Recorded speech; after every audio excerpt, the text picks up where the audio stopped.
Hey, Phantomaniacs, welcome to the newest unboxing here on the Needless Things YouTube channel. Today we are looking at, from Boss Fight Studio, Red Sonja, she-devil with a sword, compatible with their epic H.A.C.S action figures. This has been in the works for a while. I have been completely, this is one of my top most anticipated figures because, one, I'm a fan of Red Sonja. When I was a kid, Conan the Barbarian, and then later the Red Sonja movie with definitely not Conan in it. I loved the sword and sorcery barbarian stuff.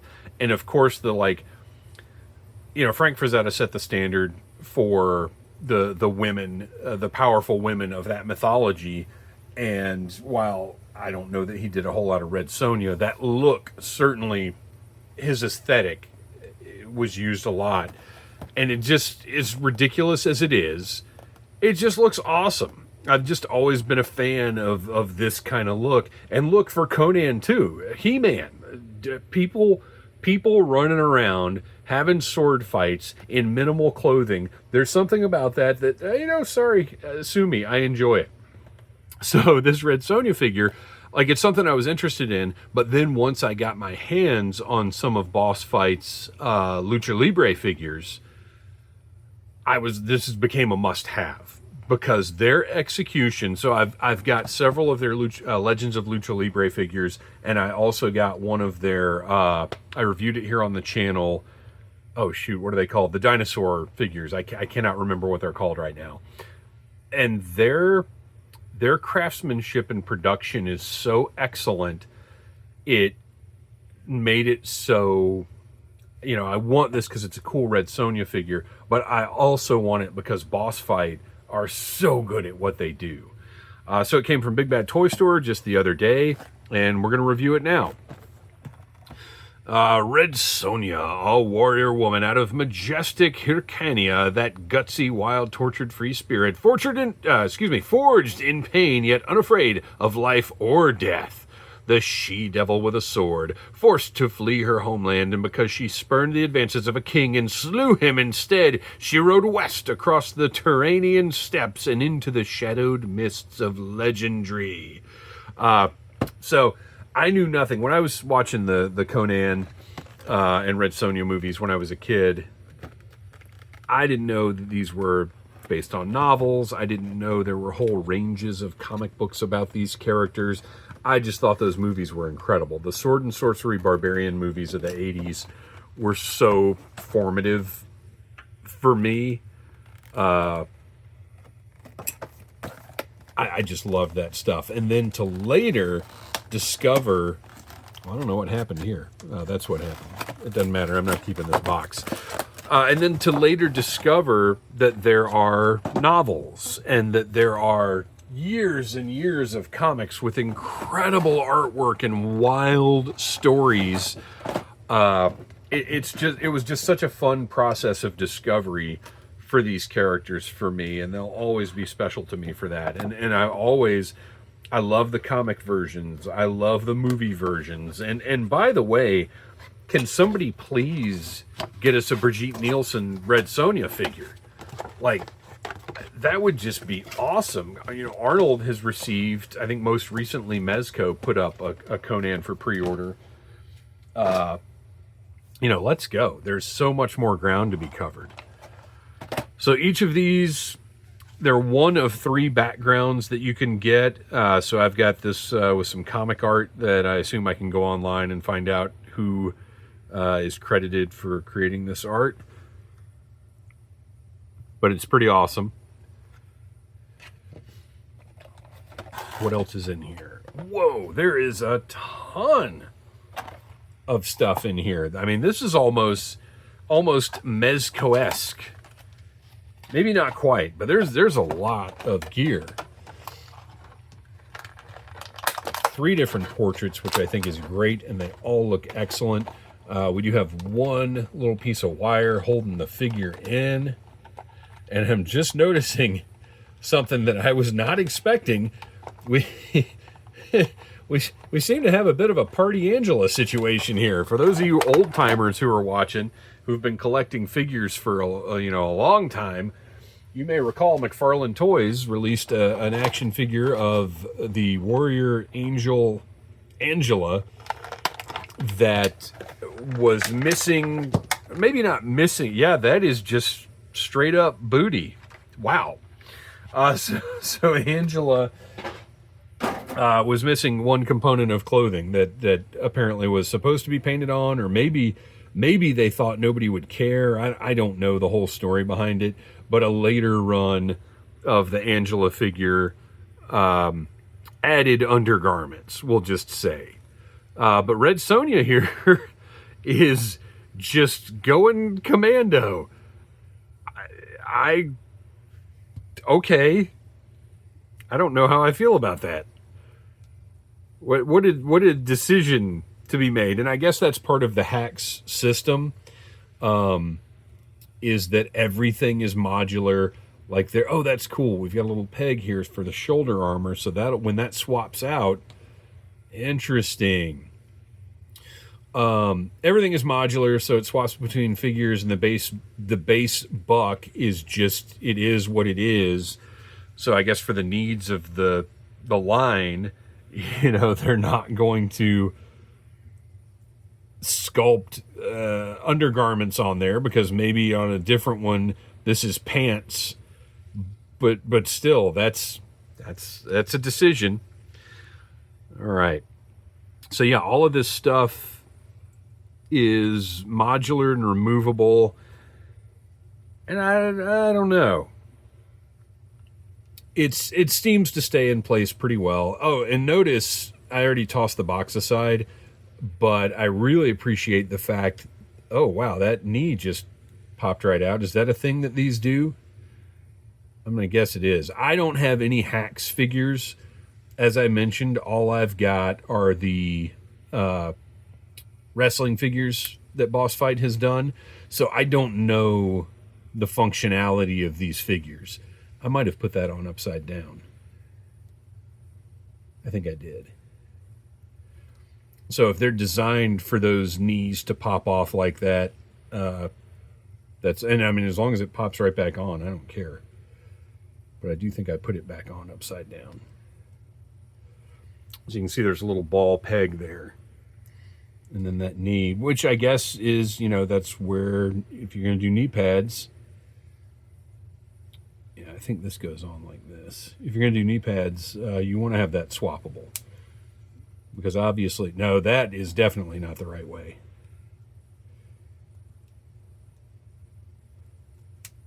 Okay, yeah, that's correct.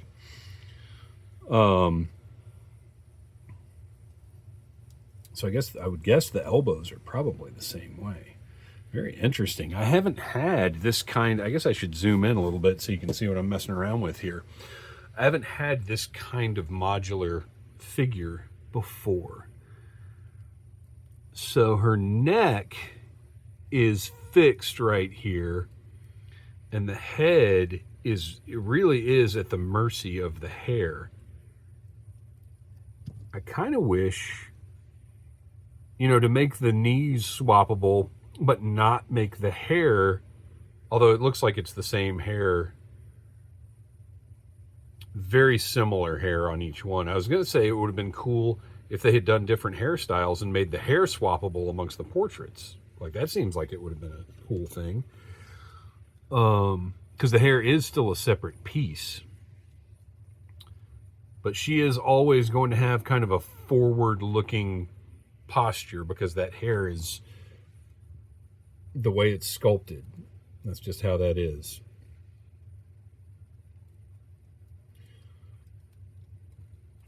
So I'm going to guess the figure probably pops apart. I don't know. Okay, there we go. So that moves around there. We've got a great range here. So on the waist, you can see that's designed to articulate and not leave ugly, like, cut joint looks. But I will say, you guys know, if you've watched my reviews, too much movable kibble type stuff does annoy me somewhat. So the fact that none of this is fixed in place, I don't love, but it's part of the purpose of the line. So these just completely come apart. It is part of the purpose of the line and how it was designed. So I can't, for me, I don't love that, but I appreciate that that's what this line is for. Okay. So that's kind of getting to know the figure. Very interesting. I would almost be comfortable putting a couple of, once I decide which loincloth I'm going to go with, putting a couple of spots of glue just to keep it in place so it's not just doing that. All right. So will this pop apart? I gotta think yes. There we go. So we can swap that out with the other one, which I think I prefer this one. One, because it's going to stay in place a little bit better. And two, because it just looks cool. That sash is cool.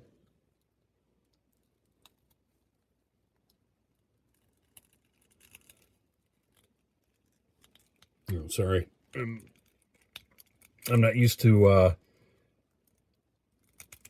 doing this much construction work while filming. There we go. Got it. Okay. So yeah, I think I do prefer that. It's a little more dynamic.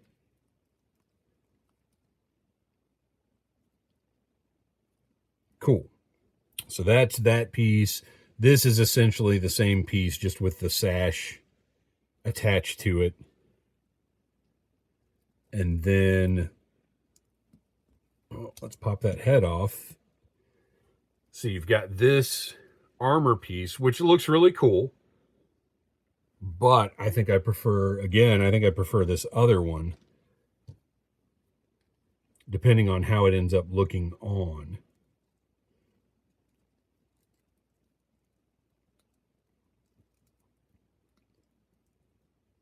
And see the problem here. This is how they get you.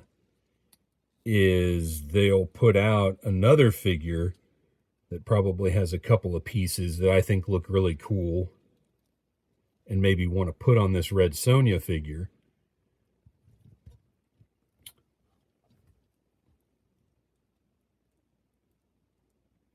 That's cool. Man, I mean, she might not get any shoulder stuff. So which portrait am I going to go with? Probably Yelling. We've got Angry Eyes, kind of neutral, and then Yelling. I think we got to go with Yelling. Because this is the she-devil with a sword, and that is the face of a she-devil with a sword.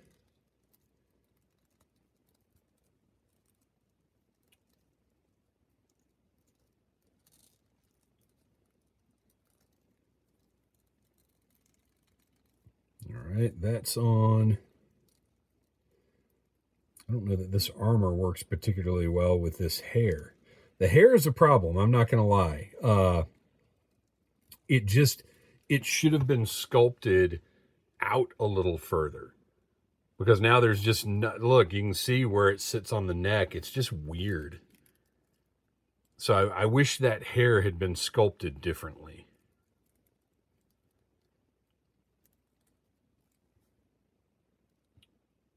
See how far it sits forward on the neck? And then kind of doesn't really work with the shoulder armor super well. Okay, so there's that. Portrait's incredible. So now that brings us to the rest of the accessories, some of the important stuff. Swords and axes and different thigh. Okay, so you can have two of this thigh piece if you want, but I like the sheath, so I'm just going to leave that on there.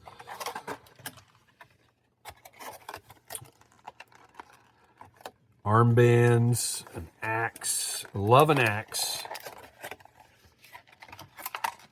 Anxious to see how that scabbard is going to work. Knife.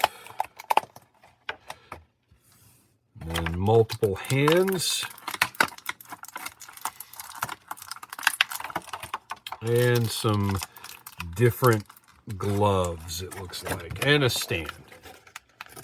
Just a classy black circle with the Red Sonja logo on it. Perfectly good stand. So different gauntlets. And you can see, look at the sculpted detail on those. I mean, they're really, really fantastic. Those seams on the side look great. I dig those. How are they different? Oh, these have that extra open detail right there. That, by the way, I mean, these can be rotated around or whatever. And then, so the default hands are C grips. And then you've got a gesturing hand, a larger grasping hand, and a fist for punching. Oh, 2 fists for punching.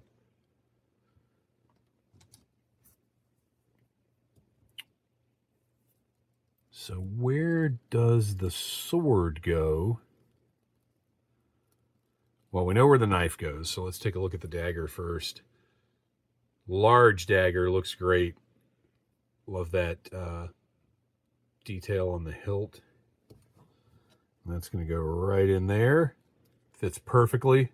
Looks great. Oh, this is... Well, this is a belt. Oh, interesting. Okay, this is a sword belt.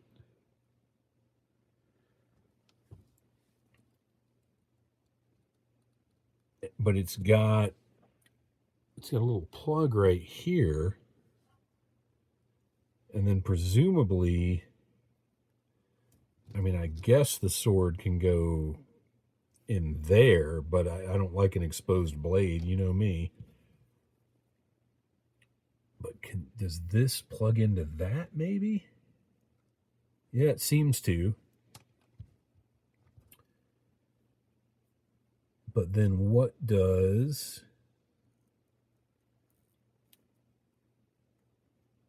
Yeah, that seems to be what that was designed to do.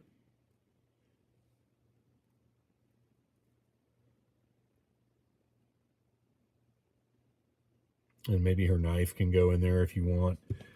So, but where... Oh, there is a hole there and there that this will plug into. Oh, wow. Interesting. So I've got to pop her torso back off. And actually, I don't want her sword and her her knife on the same side, because that's going to interfere. But then that, okay, well, that can work. Let's get that torso back off. Get that plugged in. Well, here, let's make this easy. Get that plugged into there. I like how subtle the connection points are, and that they seem to work pretty well too. Like, you know, a lot of times I've talked about it in the past, how the soft plastic like peg system is not great, but everything seems to work pretty well here. Oh, look at that. Layers, nice. So that's set up there. And then we get, hopefully, get that back on there. It's a little nerve-wracking because now we've got these softer pieces that I'm worried about slipping and like tearing. Oh, there we go. Popped into place. So now we've got the sword, the loincloth, that all kinds of slips in.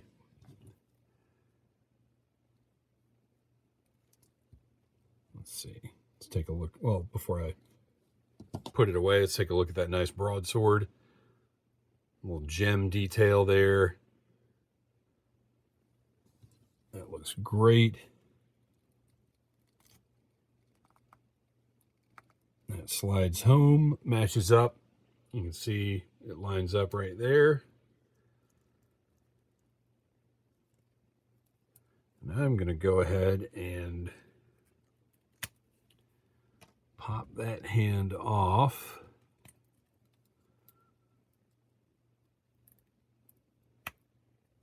Do that.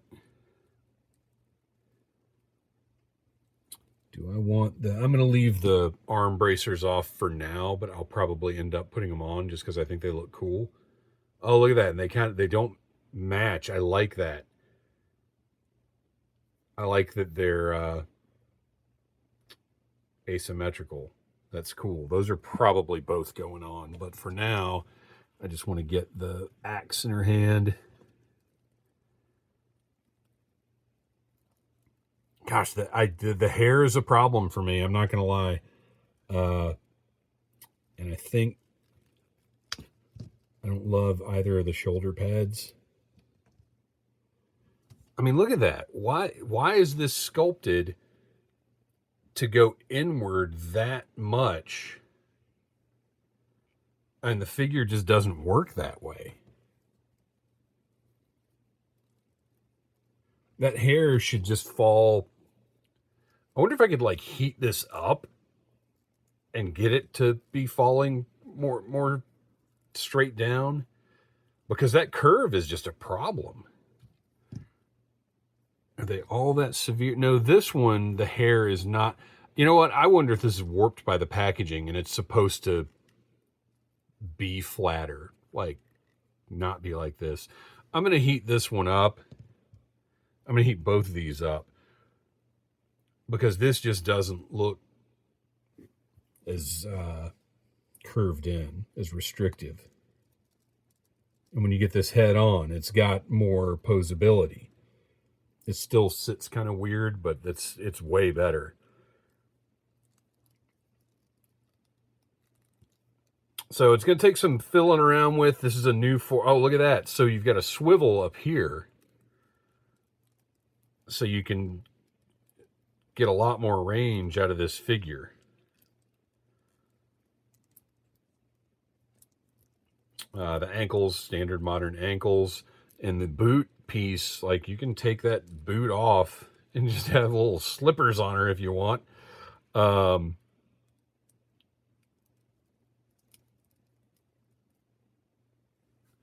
So this is basically, this is a new sort of style of figure to me. It's got some things that I need to get used to, more so than what I'm going to call flaws. There's some design things that I don't necessarily, that aren't my favorite, but again, for a modular action figure like this, I get why the things that were done were done. I appreciate how they did the hips though, because you'll notice like with all the posing, it's not really breaking that line up too badly. So they've done a good job there. And this is an incredible looking figure. The sculpt, the portrait, the hair, everything about it is amazing. The accessories are great. Like I said, I think if I had been buying, collecting H.A.C.K.S all these years, I would be more used to this sort of stuff to fiddle with, falling all over the place.